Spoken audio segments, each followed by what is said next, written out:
Okay, okay. Welcome back to the latest episode of Andrew in the house in a deep dive with Richard Haydar. Medyo hip-hop lang tayo kasi gym mode tayo ngayon. Kasama pa natin, ito sa paborito natin mga congressman to eh. Napaka-fresh pa rin. Medyo ilang months pa lang sa Congress pero paborito na natin. At today, mas paborito ko kasi yung background niya ay Tiffany. Yung favorite color ko yun, Tiffany teal, di ba? Yung mga ganyang color. Oo. Favorite natin yan. Pero hip-hop mode muna tayo. Kamusta ka, Oo. Percy? Kamusta ang buhay? Happy New Year! Happy New Year, Richard. Happy New Year sa ating lahat. Ngayon ko lang nalaman ang kulay pala ng wall na ito ay Tiffany. Kasi Oh. sa amin sa probinsya, light green lang ito. Oo. So, you learn new things every day talaga. Especially with deep dive with Richard A. Darian. Eto, depende yan. Pwede Believe It Orange or Hermes Orange. Depende sa tao. Kung hindi mo siya dala, mukha siyang Believe It Orange. Pero kung Orange. social ka, Hermes Orange yan. So, Ayan. ganun ang... Parang bagay yan sa mga Duterte. Yung color na yan. Would medyo, you want sana. to see them in that Sana. orange? Sana lang. Oh, yung Believe It, more yung Believe It vibes kaysa Yes. ano, yung Hermes. Now, obviously, never tayo nagko-coordinate basta we just jump right into it.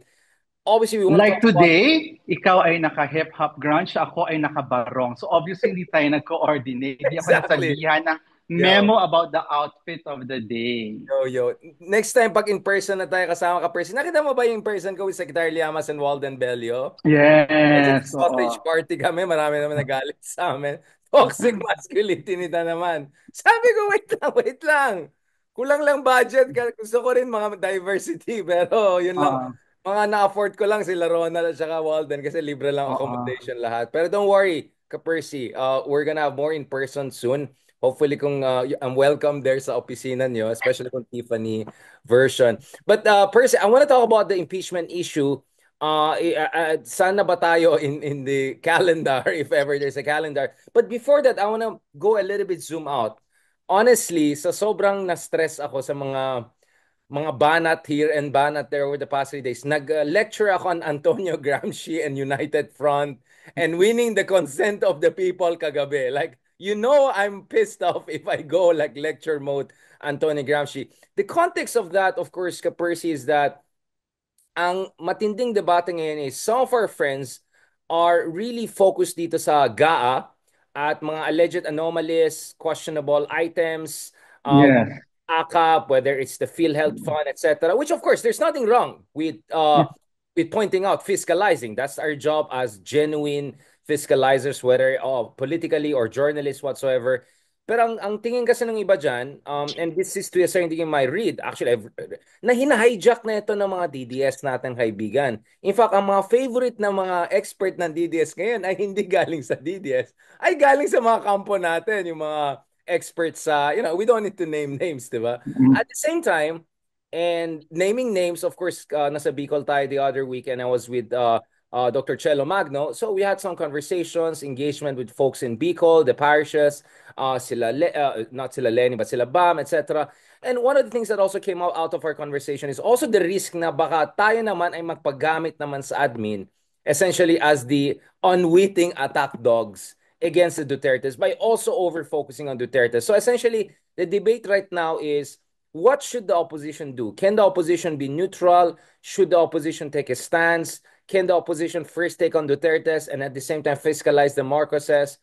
What is your take on this general debate that is emerging? Kasi medyo intense siya per se. I don't know, maybe ako lang may maraming kaaway, but I think you kind of also naramdaman mo rin may mga ganyan debate na nangyari Mm. sa kampo ng mga progresibo. Well, yung debate naman sa dulo, dapat we should appreciate yung positions natin in the broader social movement. Kasama dito yung ating positions within the opposition. So, halimbawa, ngayon, tayo ay nasa Kongreso, we're in a position to be advocates for holding Sara Duterte accountable. Isa siyang magandang launching pad of that campaign. At the same time, isa din tong posisyon to criticize kung paano ginagamit yung pondo ng bayan through the GAA. So, hindi naman tayo naka-blinders na naka-focus lang lagi sa isang issue. Kasi if we do that, we fail to be real and genuine progressives. Kasi as progressives, dapat mas malapad yung perspective natin at mas malapad yung recognition natin na marami tayong kalaban. Maraming dahilan kaya naghihirap ang sambayanan. Sistema ang dahilan kaya ngayon ang ating mga kababayan ay nagtitiis sa napakataas na presyo ng bilihin kaya limitado yung social services. Alam natin yung complexity of it all. And when we reduce this to just one issue or one problem, we are doing our constituents a great disservice. Thank you for that, Percy. I mean, obviously, we touched on that last month nung nag-usap tayo right after you guys filed the first impeachment complaint.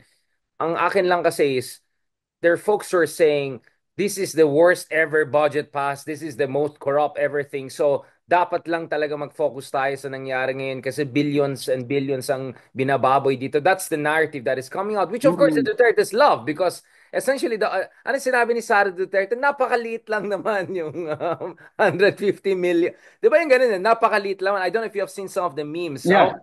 Meme, para may ledger. Sara Duterte, 150 million. BBM, billion, billion, billion, billion. Essentially, the narrative is, even if, for the sake of argument, totoo itong mga anomalya ni Sara Duterte, malit na bagay lang yan kumpara sa mga talagang grabeng garapalan ng ginagawa ng administration. And of course, all of us are being accused because we're focused on the impeachment issue, Quadcom education, is that, oh, you're trying to whitewash it, you're trying to distract us.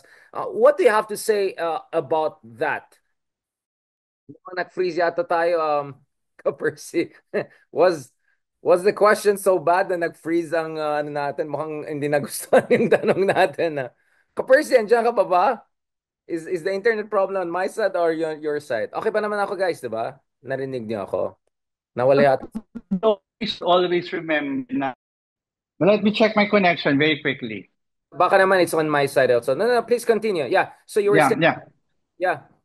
Okay. See, balik lang ako doon sa point about, this is not about choosing which is the primary and secondary issue. Parang yung mga nasa loob ng progressive movement, ang tagal na natin pinagdaanan yung debate na yun, na meron ba talagang primary at secondary at dapat bang i-reduce natin sa ganung boxes yung ating mga pinaglalaban. Kasi pag sinabi mo na mas mahalaga yung isa, parang kinalimutan mo naman na higit 30,000 tao ang pinatay ng panahon ng mga Duterte and yet meron na namang chance of having, actually a threat of having another Duterte in Malacanang. Let us remember, this is both about the budget, yung kanyang abuse of power, yung kanyang penchant disregard for due process and constitutional processes, and at the same time, yung threat to being a threat to democracy. Huwag natin kalilimutan, ito sa ginagawa natin na impeachment process, pinapaalala natin na si Sara Duterte ng abuso ng kapangyarihan, nagnakaw sa kaban ng bayan,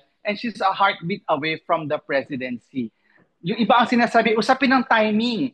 Baka sa panahon doon na ito, dito tumutok, then later on, sa iba naman. Wala kasing perfect timing for holding people accountable.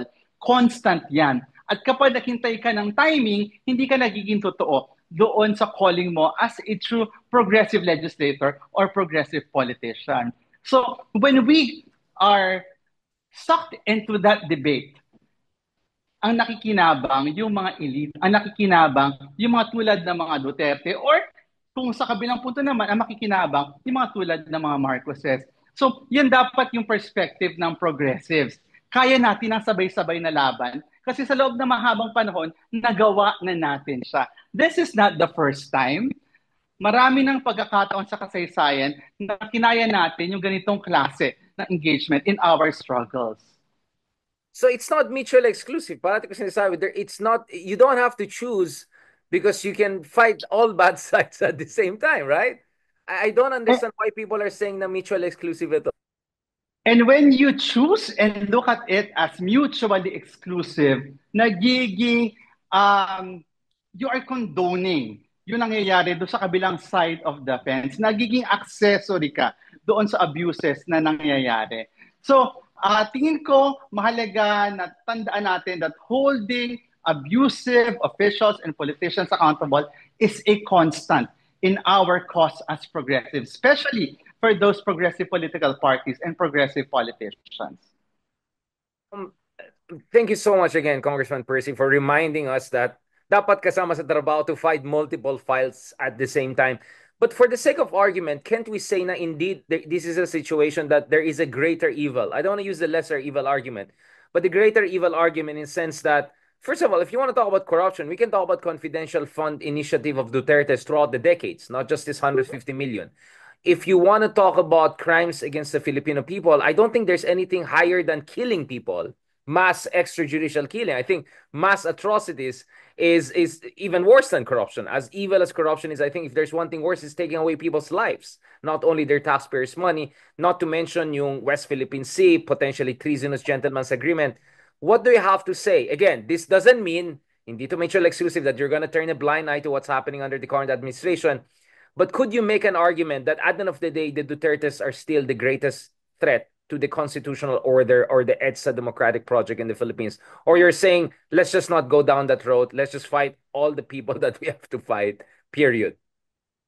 Sa dulo kasi yung available na mechanism sa atin ngayon, yung minamaximize natin, yung constitutionally mandated processes for holding government officials accountable. At sa dulo, pwede ka naman mag-hold accountable ng iba't ibang mga government officials given a certain period of time. Pero balik ako sa point about yung atrocities earlier. Tulad ng sinabi mo, napakalala nung nangyari nung 6 na taon under Duterte. Libo-libo ang pinatay.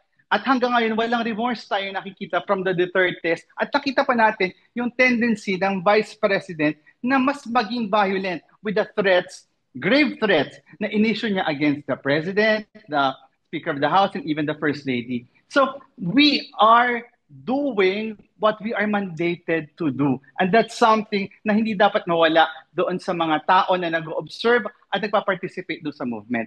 Yung gusto kong analogy na balikan ay we can walk on two legs. And in two legs, we mean that while we are advocating for good governance in the current administration, we are also holding accountable those who abuse power and those who could abuse power again. This is also, let us not forget, a call for justice. Yung impeachment ay panawagan para sa katarungan. At napakahalaga nun, we can never underestimate yung pag-exact ng justice and accountability do sa ating mga government officials. At kapag sinabi mo na mas matimbang yung isa sa isa, binibetray natin yung mga naging biktima ng atrocities ng mga Dutertes. But again, I understand you're inside the Congress right now. What is the truth of the case? President Duterte, former President Duterte is openly saying na grabe lantaran ng corruption in sense na meron kang parang items sa GAA na walang specific projects there. And President Marcos Jr. openly said that's a lie. It's a fake news, right?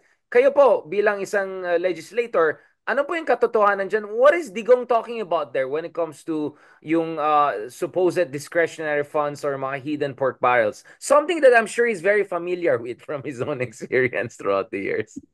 Natin that the budget is the most concrete expression of a government's priorities. Wala na mas konkreto pa kung saan mo dadalhin yung resources. At yung isa pa na metrics ay kung gaano ka-accurate, gaano ka-sinok yung pagka-prepare ng General Appropriations Act. Again, that's the most concrete of expression of a administration's priorities. Kinikilala natin yung concerns ng ating mga kababayan. Kaya kinakailangan mas maging mapagbantay tayo.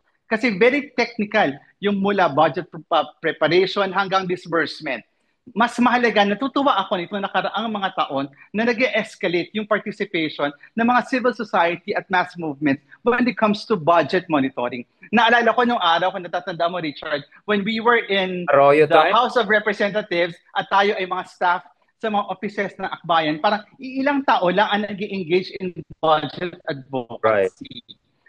Napakahalaga ngayon na dumadami na yung nagiging involved dito sa budget advocacy. Kasi dito ka talaga makakapag-deliver ng most meaningful change sa buhay ng mga tao. Kasi, again, the allocation of resources is the most concrete expression of an administration or a government's priorities. On the part of Akbayan, what are the concrete things you have been doing to make sure na walang essentially babuyan na mangyari sa budget na yan? Because this is the biggest ever on the record, right? $108 billion, right? I mean, this is insane. It's one-fourth of our gross domestic product. You and I have been working directly or indirectly with the legislature for throughout the decades, throughout the years. Sorry, hindi naman decades, bata pa tayo. But is it true that this is the most controversial budget, if I can put it that way? Parang hindi naman. I mean, I can remember Arroyo times there was a lot of concerns. Digong's 2021 budget during pandemic was very problematic. We had our lowest ranking in the corruption perception index actually in 2021. And I'm not gonna even go to the times of ERAP or forget about it, Marcos Senior's time. So do you think it's a little bit of you know, misleading, but a little bit of hyperbole to say this is the most problematic, if not questionable budget out there? From your own direct experience, what is your reading of this? And from your experience, what is Akbayan doing as a progressive party to make sure na walang mga kababalakan na mangyari dito?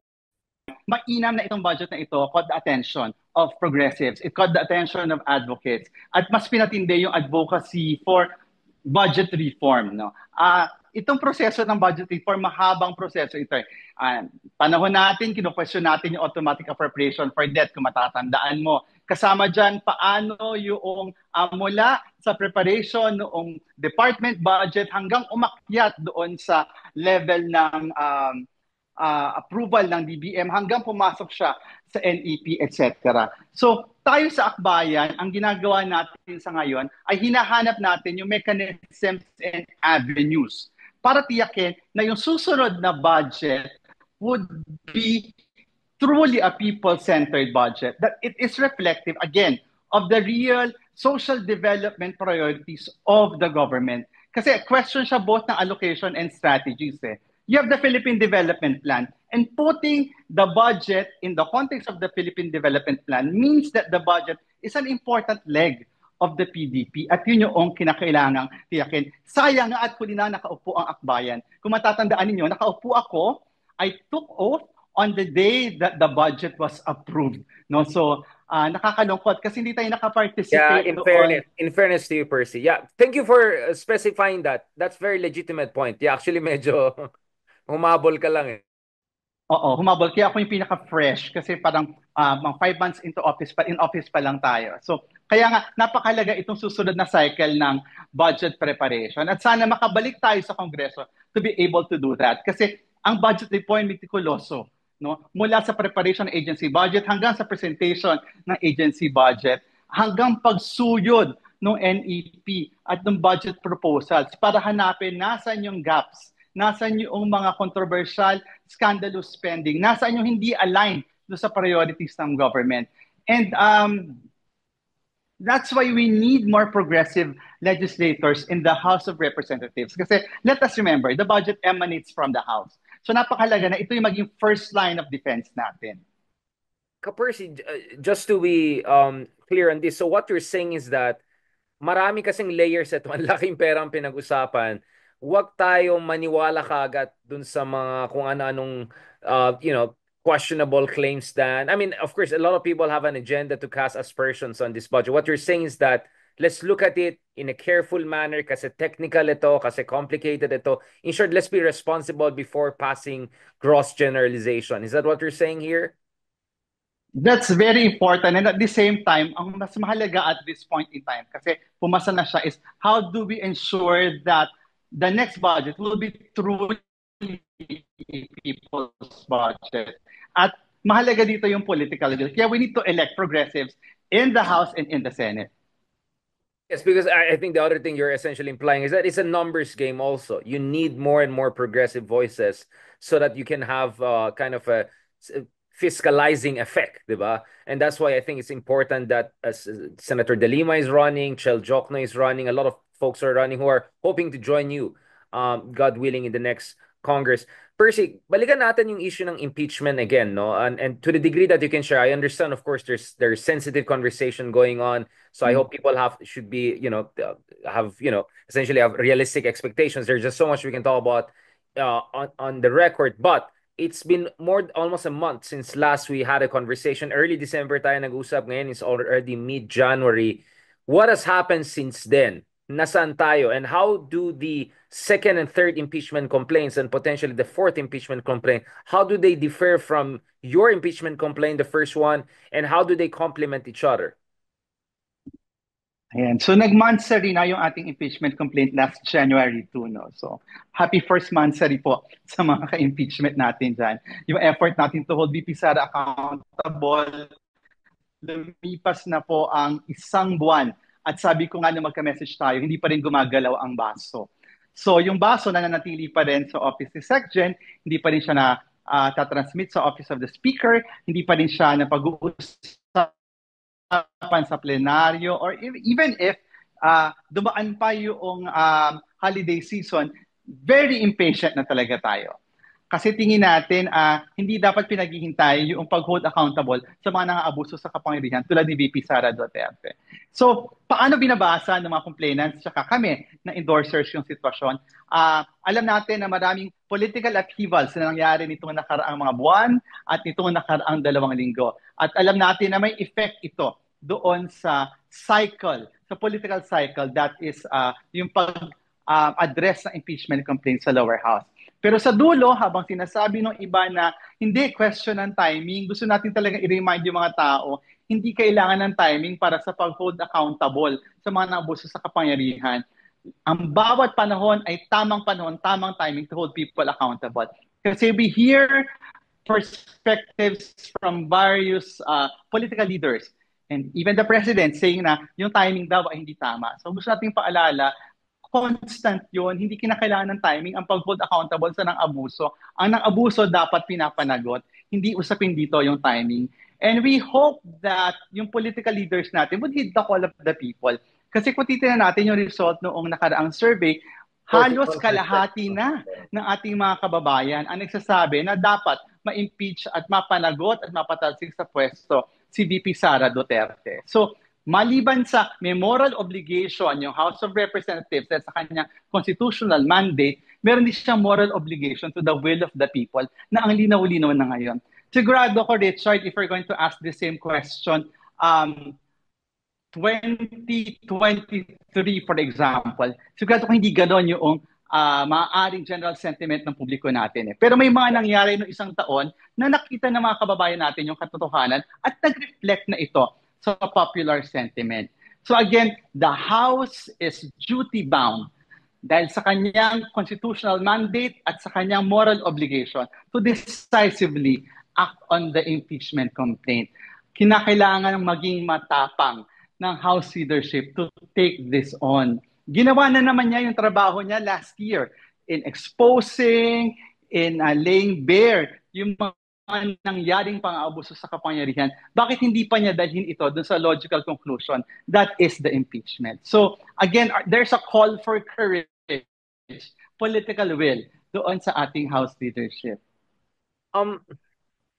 Percy, obviously, over the past month, habang nagmamansari at tayo sa impeachment na yan, you had at least on 2 occasions the president thumbing down publicly and openly and explicitly atong impeachment na yan, which I always felt was weird because he keeps on saying he respects separation of powers. So why then don't say anything? If you respect, then wag ka magsalita, di ba? Especially when sa likod mo lang si Martin Romualdez, right? It just comes up as weird in a sense that what are you trying to project neutrality? This doesn't look like neutrality. But more importantly, nangyari na yung kumbaga peace rally. I just don't know how did they count what 1,287,806. Ano parang may attendance sheet ba yan? Drone ba yung nag-AI ba yung nag-analyze? But was it really 1 million? Parang hindi eh. But anyway, does it even matter? Does it even matter? Kasi it's fascinating that of all people, Mang Johnny Enrile coming out and saying, no matter how many people na ipakita niyo dyan, it should not essentially dictate the terms of the constitutional order, that the rule of law will still prevail. And as you mentioned, ang dami ng pikon din sa akin, if the surveys were true, by the way, these are the same surveys that DDS loves to quote, mataas sila, SWS, then tens of millions of Filipino want an impeachment of Sara Duterte. What is 1 million, I don't know, 287,861, whatever, right? What is your read of that peace rally? And also, what do you think is the political effect it's having in light of also BBM himself being very wishy-washy, to be not to be mild about it, to be polite about it, honestly.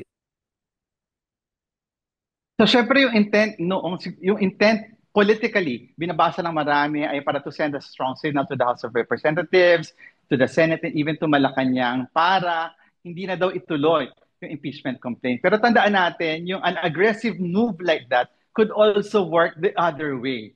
Maari din na habang ang ine-expect nila na effect ay matakot yung mga nasa poder, pwede rin silang ma-agitate.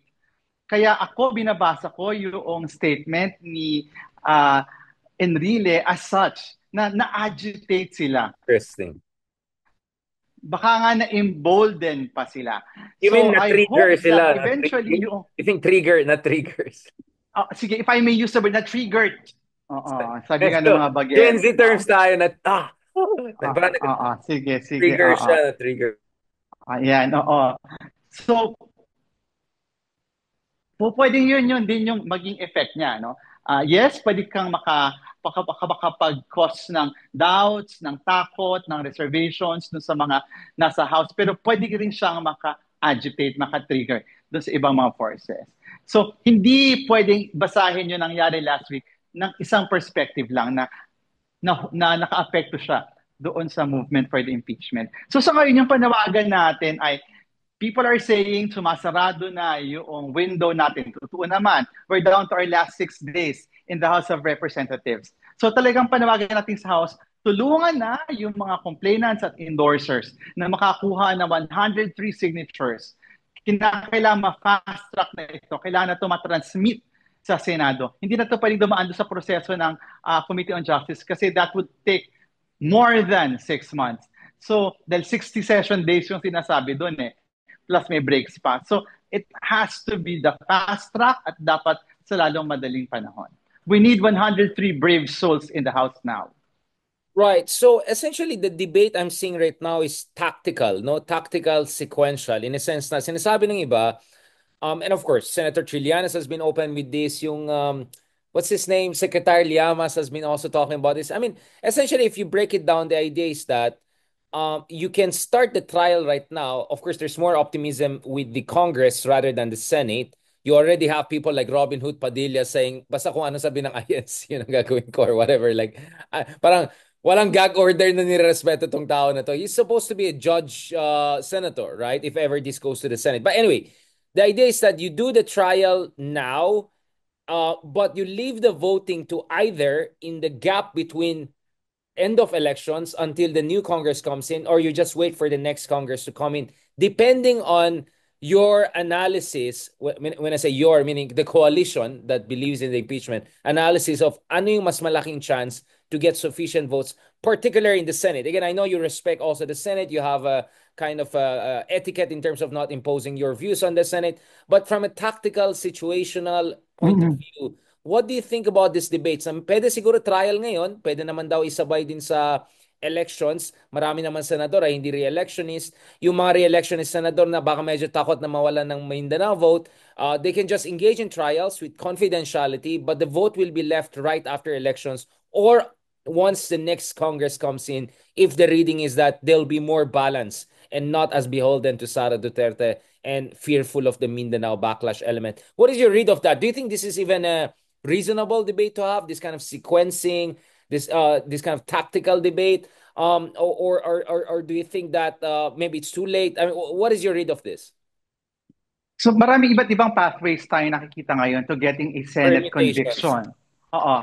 So yung isa, yun nga, within the current 19th Congress, yung iba naman ay pwedeng i-impeach na 19th Congress at magbotohan ng 20th Congress yung Senate. Pero sa dulo, whatever pathway yung pipiliin noong ruling coalition, it has to begin with the House impeaching Sara Duterte. So, kinakailangan gumalaw yung baso. Kung hindi gagalaw yung baso, walang mangyayari doon sa mga tinitingnan ng mga pathway na yan. At gagalaw lang yung baso kapag nagkaroon noong political will, yung courage na sinasabi ko kanina, para ma-mobilize na yung 103 signatures to sign the impeachment complaint. Whichever impeachment complaint yan man ay yung first, yung second, yung third, o kung meron pang fourth.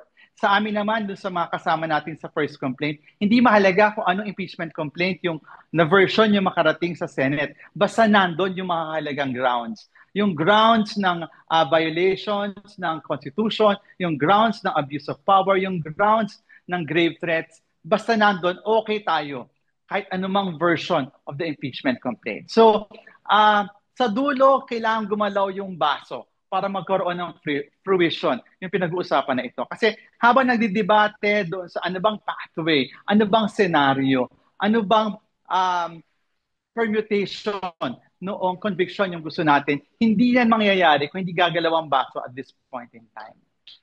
Okay, again, I know this is a sensitive question, but I agree that you can answer, Congressman Percy, kasi fresh ka pa, ayoko mawalan ka ng... But, yeah, bakit hindi ko magalaw yung baso? I mean, ginalaw nyo nga yung kutsara di ba? Bakit yung basong hindi gumagalaw?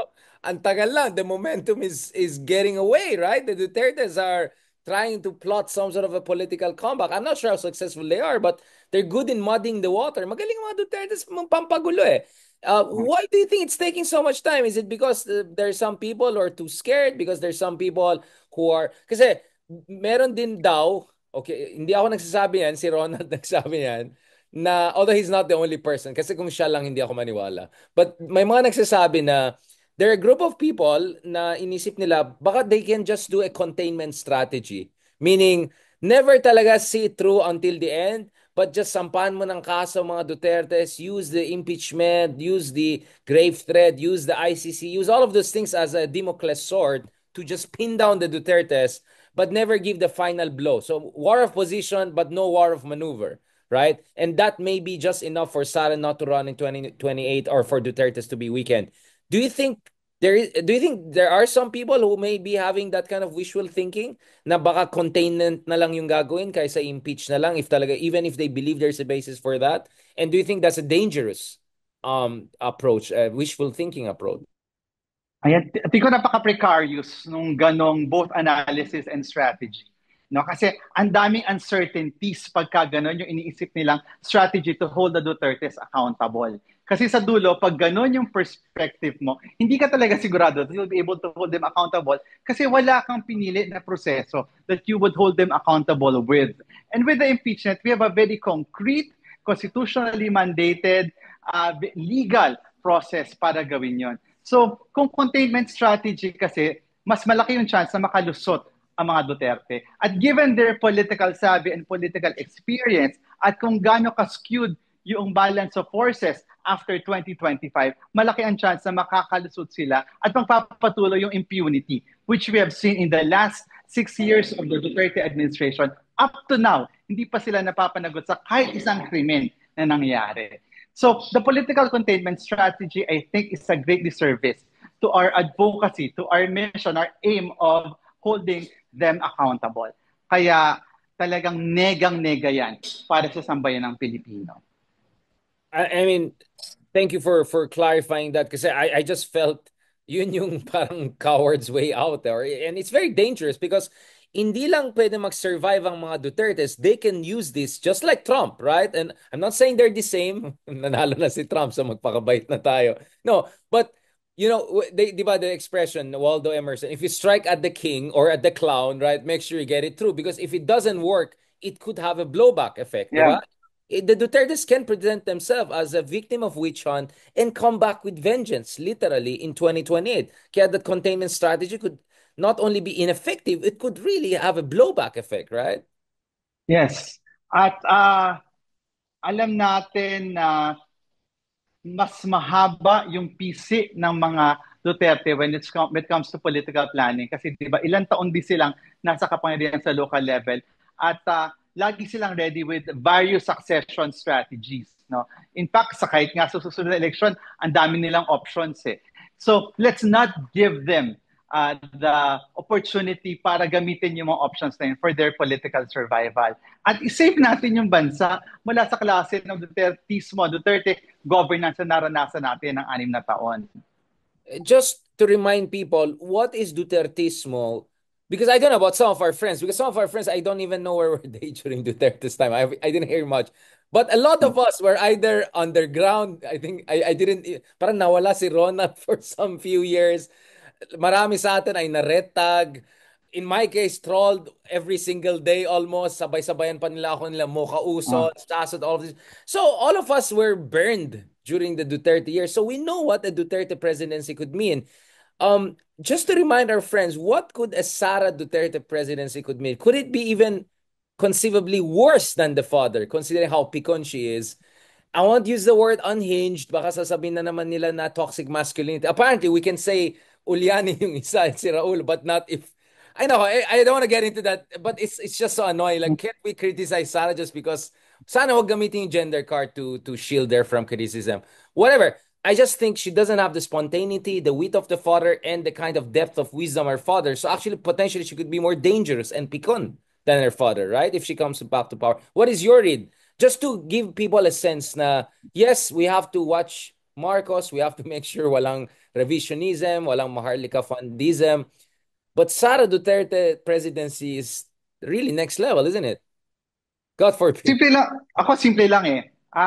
Ang perspective natin pag tumitingin tayo doon sa kinabukasan, yung sa ano yung perspective mo doon sa future, ano yung mas magiging maginhawa yung buhay ng mga tao. Sigurado ako under a Sara Duterte presidency, mas magiging mahirap ang buhay ng mga tao. Lalong-lalo na yung mahihirap. We saw how the war on drugs targeted the poor. Alam natin yung disregard para sa buhay at karapatan ng mga Duterte. At ito yung ipaparanas natin sa ating mga kababayan. Hindi natin pwedeng payagan yon. Nakita natin kung gaano katindi yung korupsyon. Nakita natin kung gaano ka-disorganized yung government in responding to the needs of the people. Nakita natin kung paano na bastardize yung democratic processes, nawala yung due process, nawala yung rule of law. And this is something that we cannot let our citizens be subjected to again.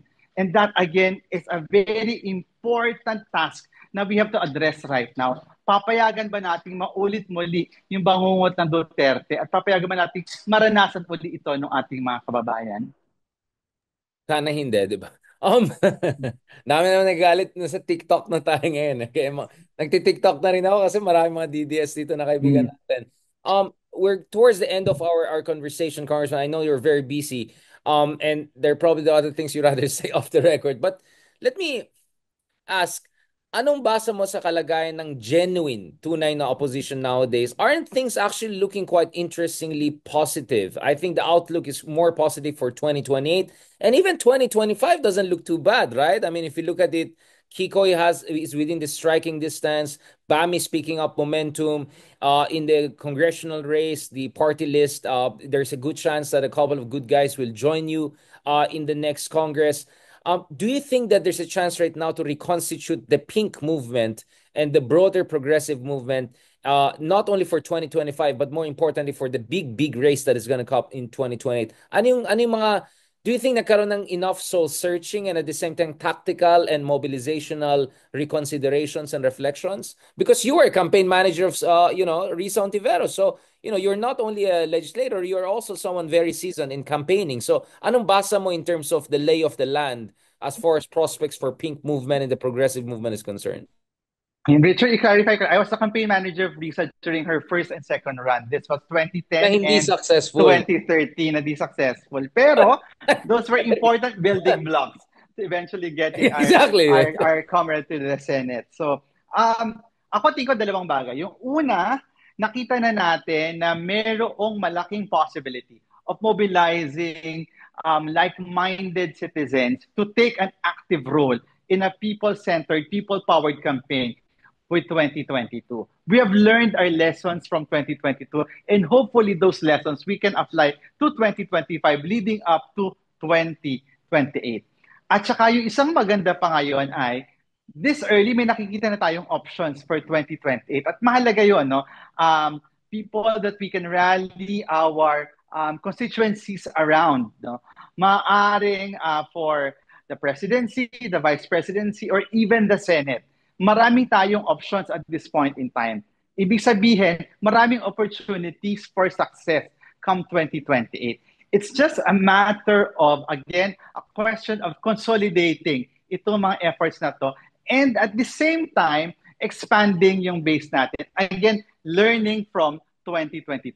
tingin ko with yung 2022 experience has provided us important perspectives, not just on how to engage other people, but how we understand ourselves as progressives, as a progressive political force. At hopefully, yung lessons ng 2022, we will have the humility to really embrace, imbibe, learn from, and then innovate. Kasi Okay. we can do better Yeah. in 2028, definitely. Can we spell that out? Again, I know, Percy, don't worry. Ako naman ang ibabash ng mga kaibigan natin. So, don't worry. What are the lessons you have learned? Of course, I've said my own version separately, but from your humble and constructive and nice version, not the Liamas Haydarian version, what are the lessons we should have learned and have perhaps learned from 2022? How are we applying them to 2025? And then ano yung ba yung next level na dapat gawin natin in preparation for 2028 so that solid na talaga tayo? Because I think people don't realize it's very probable na neither Rafi Tulfo nor Sara will run for the presidency in 2028. Hindi po yan sigurado. Of course, they're leading in the pre-election surveys, but it's very possible that the field could be very open for a third-party candidate, whether it's Riza, whether it's Lenny, whoever progressive candidate. So actually, when I look at it, very exciting in prospects. But it's only exciting if it's on a potential level, theoretical level. How do we actualize it? What lessons should we have learned? Again, Percy, I know you're going to be nice. So in a nice way, ano yung mga natutunan natin? Sige. What is the baby? Siguro, What is the bathwater? okay, sige. Yung pinaka-nice way of putting it ay yung mathematical operations, no? Kasi minsan, as progressives, may tendency tayo to subtract, no? We want to be as pure, we want to be as within the correct line as possible, we want to be as aligned. Yung politics kasi is, whether we accept it or not, it's about compromise while staying true to our core. So it's both about addition, and for a national presidential run, it's about multiplication. So the challenge is, how do we multiply our base? How do we multiply our sphere of influence? And how do we ensure that we have enough runway in order to not just launch a campaign, but eventually win a campaign? I like that, the runway, because I feel the runway is coming together, right? But still someone has to do the running. You think there was too much cancel culture and perhaps elitist narrative or language used? Because I remember yung example in Baguio, yung sinagawa yung mga ibang volunteers. Like, you never go to my hometown and tell people, let me educate you on the Marcoses. Like, gusto mong mamatay. Like, you never, like, there are things that we have to really avoid. Yung lecture type. You know, I do lecturing for a living, but I never lecture people when I meet them in person or even on my vlogs. Do you think we have to consciously avoid some of that kind of kind of let me educate you mindset in favor of more listening tour? Do we need more listening tours? Yung mga nasa social movement, alam na natin yan eh. Yung mga nag-organize sa mga communities, alam na natin yan, na you start where the people are. Hindi ko lang alam kung bakit yung nakarang election, siguro masyado tayong agitated, masyado tayong naging inspired, na we forgot that very important basic community organizing lesson. That is to start where the people are. That's the only way that we can fully capture their imagination. Kapag alam natin yung lived experiences nila, and we operate within those lived experiences. That's how we expand yung worldview towards an alternative para sa mas maayos na lipunan. So, balikan lang natin yung basics. And then in terms of, again, this is very Gramsci, right? But in terms of good sense versus common sense, in terms of folk wisdom, should we do more yung mga ginagawa kong piatos dance, yung mga nakikita mo? Do you think we should do more of that?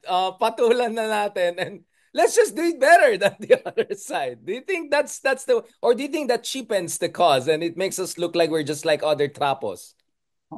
Naalala ko dati, nung nagko-com3 tayo sa UP, di ba, yung tinuturo sa atin yung field of experience. No? We should never operate outside that field of experience. Kasi the only way to raise consciousness is to first tap into that collective field of experience. So, yan Yung ay life maaring world, right? Life world, yeah. Yeah, so maaring yan ay yung piatos dance mo. Nakita ko marami kang dance no nakaraang holiday season. Looking forward to more. Habang malapit tayo sa Valentine's Day. And at the same time, being able to really capture yung spirit ng moment. Kasi di ba, ala nang mas malaki pang failure than a campaign. I'm not saying that this happened, pero yung pinakamalaking failure for a campaign ay kapag your ears are not on the ground pag hindi mo naririnig yung pulso ng masa. So we have to be more in tune with, and we have to be more appreciative of the experiences of people. Yes, may tendency tayo na manatili doon sa ating echo chambers. Pero again, natuto tayo from the 2022 experience, and we will bring that to 2025 and 2028. Parang biglang maraming nawalang live followers nung nagsayaw ako. So maybe no, no, but Percy, going back to this, one of the things I heard about Risa's campaign was, again, you don't have to give away the cookies and all, but narinig ko isa sa mga strengths ni Risa, and in fact, narinig ko even our good friend Robin Hood Padilla, is yung usage of vernacular advertisement and vernacular influencers. So, whether it's Ilonggo, Waray, you get what I'm saying? Do you think we should do more of that?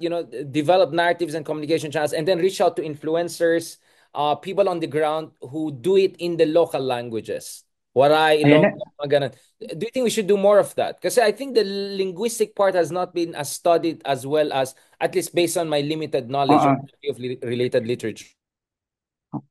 Before the age of social media, di ba, alam naman natin, dalawang paraan yung pag-communicate natin using what we call then as in traditional media, di ba? Ginagamit mo yung national platform, primarily in Tagalog, and then nire-reinforce mo siya ng iyong mga local platforms. Ito yung regional radio.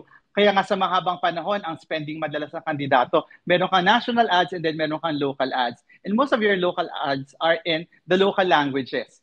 You do local interviews with local commentators. At ngayon, pag nilagay mo sa panahon ng social media, yung local commentators mo could also be your local influencers. So it's not just about delivering the message in a particular language. It's about tapping into the opinion makers and influencers in the area. People who are sources of information para doon sa mga tao sa specific locality. Napakahalaga ng ganong targeted strategy kasi maaaring meron tayong snapshot of how the national sentiment is. Pero meron kasi nuances yung sentiments na yun depending on the region. So it's both about language, tone, and even agenda.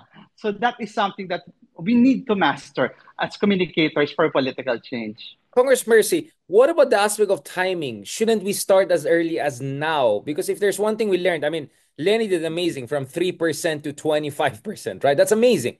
But if that were even organized earlier, who knows? Maybe she would have ended up with 30% of the vote or 40% of the vote.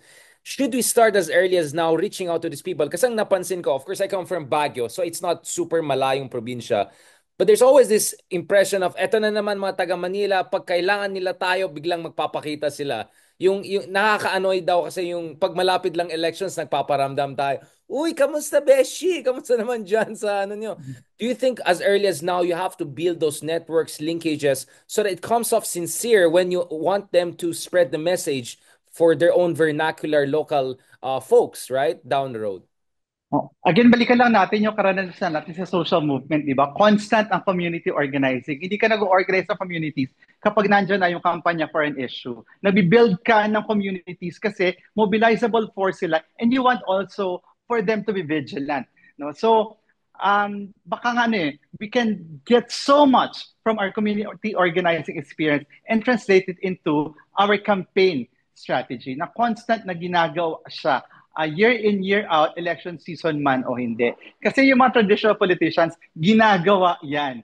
Yung infrastructure nila, hindi na fold up dahil natapos yung election. Patuloy na nire-reinforce yung infrastructure na yon. Yun nga. Sorry, ginagawa ka ng Ronald Llamas kasi mas maganda yung analysis mo, to be honest. But anyway, talagang ang mean ko kay Ronald. I'm gonna have him later on. This is Ronald kasi nagta-travel ngayon kasi... No. But last point on this, again, one thing we rarely mention is disinformation, right? And the role of social media. Kasi tingin ko it's exaggerated. I mean, it's so easy to just say, disinformation lang this. I mean, that's the easy way out. Of course, there's disinformation, but it's barely 20% of the explanation. There's mobilization, there's narrative, there's organization, everything, right? But for the sake of argument, and in fact, it's a factor. One concern I'm hearing, Percy, is that we might be heading towards our first TikTok elections, right? Indonesia already had it. Donald Trump's TikTok was so influential for him. He Mm. got the swing votes, the Gen Z, African Americans, Latino votes. So lahat ng mga key votes that he got is because of TikTok. So much so now that now he's covering up for TikTok, openly saying, "I love TikTok." So US, Indonesia, these are the biggest democracies on earth. I won't be surprised this year TikTok will be among the leading, if not the leading social media platform, if not the platform for these elections.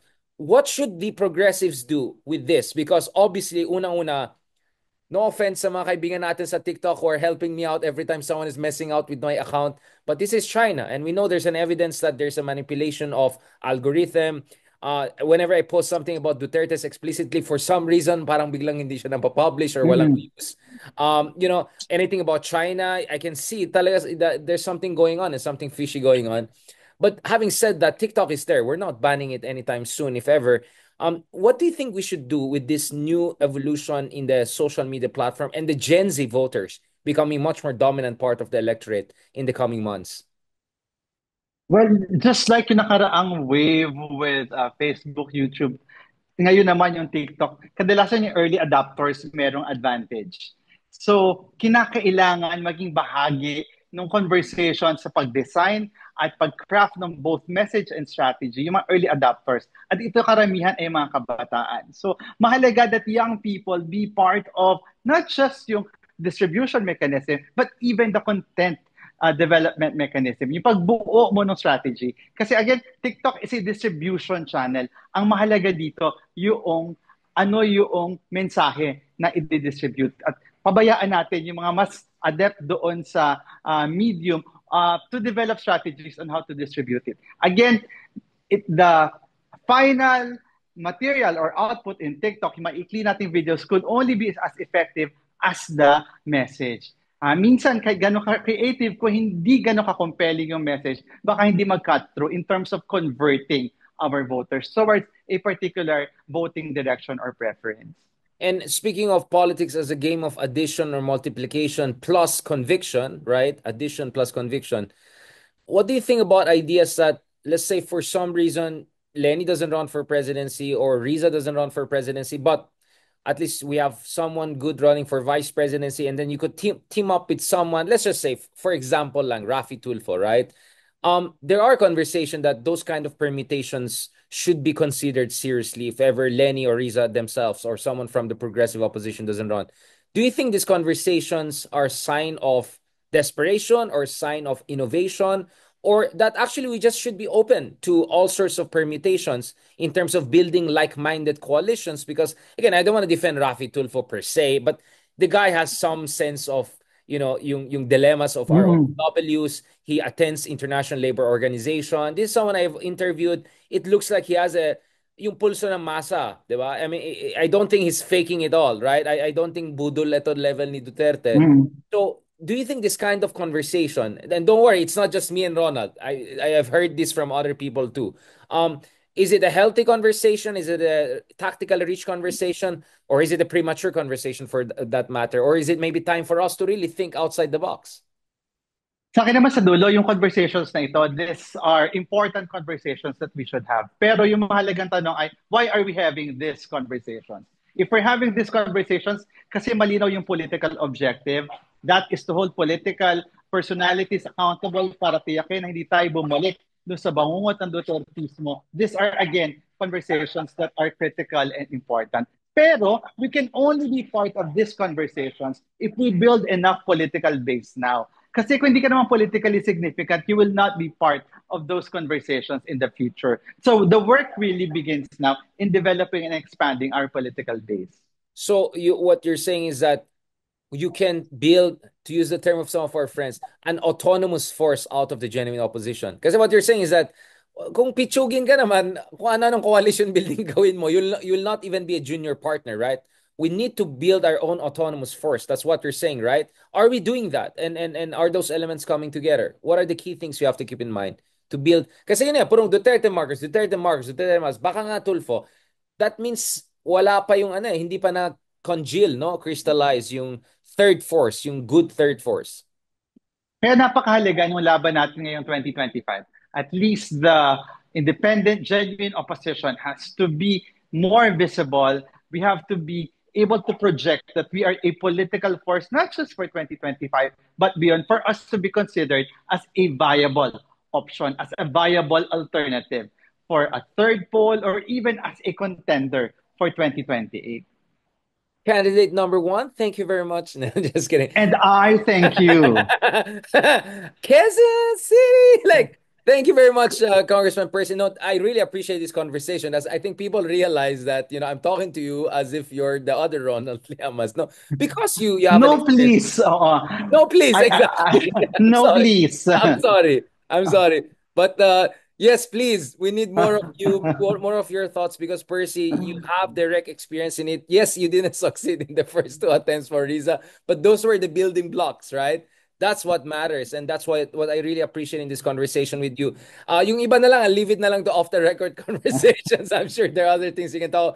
But to the degree that we could have this conversation on the record, I really appreciate your sincerity, your honesty, and your optimism. Percy, parang mas optimistic ka pa nga sa akin eh. Parang mas perky pa nga sa akin eh. Oh, Is this our defense mechanism? na-realize ko pagpasok ko ng Congress, I have to double up on optimism. Kasi pag nakita mo yung real politics, madaling mawala yung optimism na yan. So, yan yung isang major task ko every day. That is to master the optimism. Kasi that's the only way that you can rise above yung challenges ng political realities na meron tayo.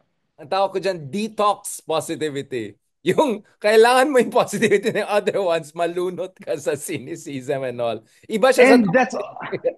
yes, and that's very important also so that you can stay true to your core. So much. Again, thank you very much, candidate number one.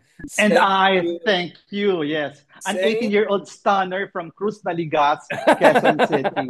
Staying true to your convictions. Beautiful, beautiful. Thank you. Yeah. Thank you very much. Tuloy, kung ano nahulog dito. Salamat ka, Percy. May mga gulo nangyari dito. Sobrang na-excite sa conversation natin. Thank you very much, Percy, for that wonderful. Maraming salamat. Thank Talk to you you. soon. Talk to you soon. Have a great day. I will. God